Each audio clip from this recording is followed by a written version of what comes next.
Report, the cognitive cost of AI dependence, what the evidence really shows. Approx. 12 minutes reading time, plain text, hard facts, no sugarcoating. Artificial intelligence has moved from labs into lunchboxes.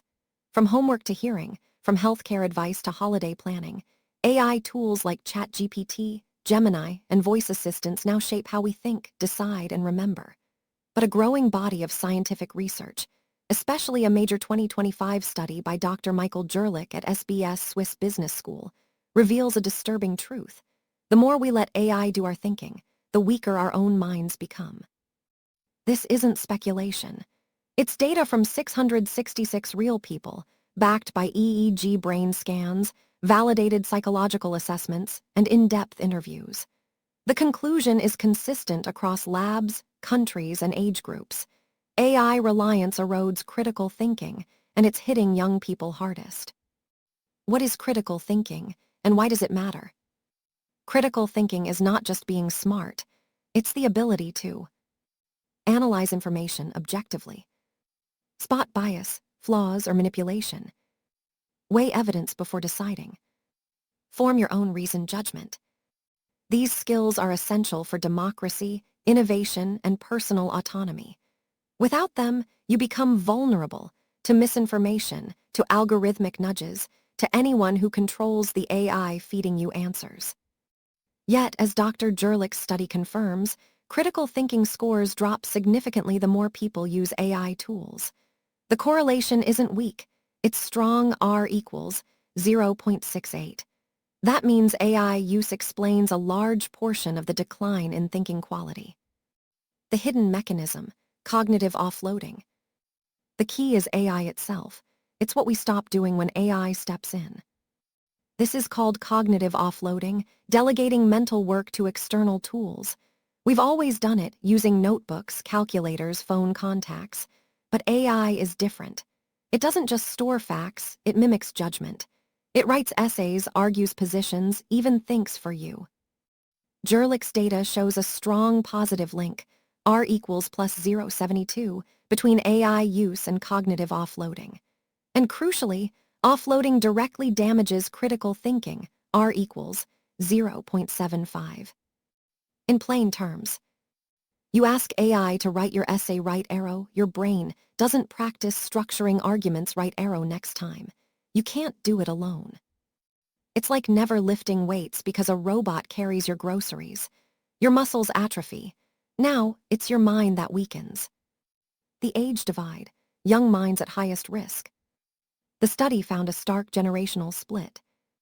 Ages 17-25, highest AI use, highest offloading, lowest critical thinking scores. Ages 46 plus, lowest AI dependence, highest engagement in deep thinking, strongest reasoning skills. Why? Younger users grew up with AI as default. They trust it. They don't question it. As one 22-year-old interviewee admitted, "I use AI for everything. It's become part of how I think." Another said, "I don't really think critically when using AI. I just follow what it suggests." Compare that to a PhD holder in the study. "My education taught me not to accept things at face value, especially AI." Education acts as a shield, but only if it's built before AI dependence sets in. Brain science confirms it. Parallel research from MIT's Media Lab used EEGs to measure brain activity while people wrote essays under 3 conditions. Using ChatGPT. Using Google. Using only their own mind. Result: the brain-only group showed the strongest neural connectivity, especially in alpha and theta waves tied to creativity, memory, and deep processing. The ChatGPT group showed the weakest activity. By the 3rd essay, many just copy-pasted AI output. Even worse, when asked to rewrite their essay without AI, the ChatGPT users couldn't remember what they'd written. Their brains hadn't encoded it because they hadn't truly done the work. As Dr. Natalia Kasmina put it, "The task was executed, but you basically didn't integrate any of it into your memory networks." It's not just about school. This isn't just a student problem. AI is reshaping workplaces, too. Companies are replacing junior coders, analysts, and writers with AI. But Jurlick warns, even if efficiency goes up, an increasing reliance on AI could reduce critical thinking, creativity, and problem-solving across the entire workforce.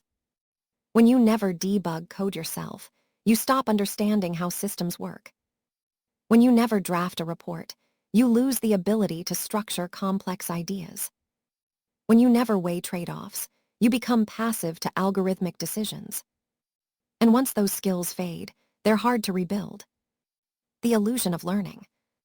AI gives the feeling of competence without the substance.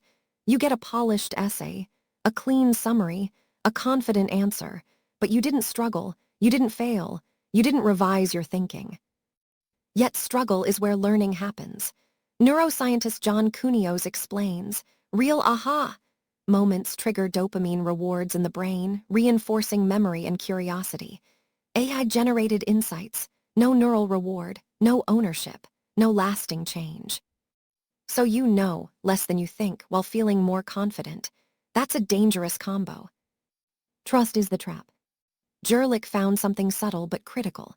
The more people trust AI, the more they offload, and the worse their thinking becomes. AI is designed to sound authoritative. It doesn't say, I'm guessing. It says, here's the answer. That breeds blind trust, especially among those without training to spot flaws. And AI is flawed.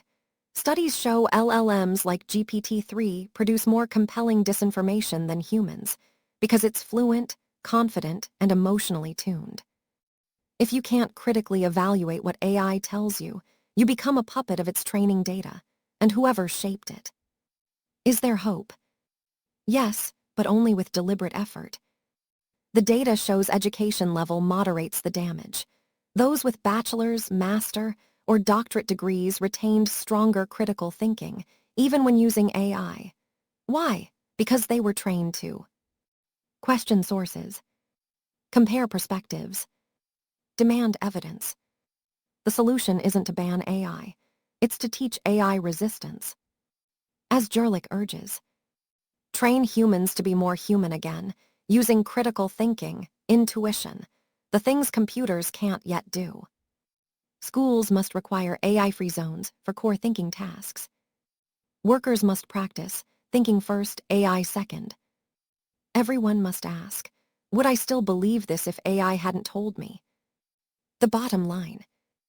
AI is not evil, but it is addictive, convenient, and cognitively seductive. Left unchecked, it turns active minds into passive receivers. The studies are clear. 666 participants show critical thinking drops with AI use. EEG scans prove brains disengage when AI writes for you. Interviews reveal a generation losing confidence in their own minds. This isn't about brain rot. It's about use it or lose it. And right now, we're losing it, quietly, efficiently, and at scale. The choice is AI or no AI. It's dependence or discipline. Because no algorithm can give you back your curiosity, your skepticism, or your intellectual courage once you've handed them over. And that's the honest truth.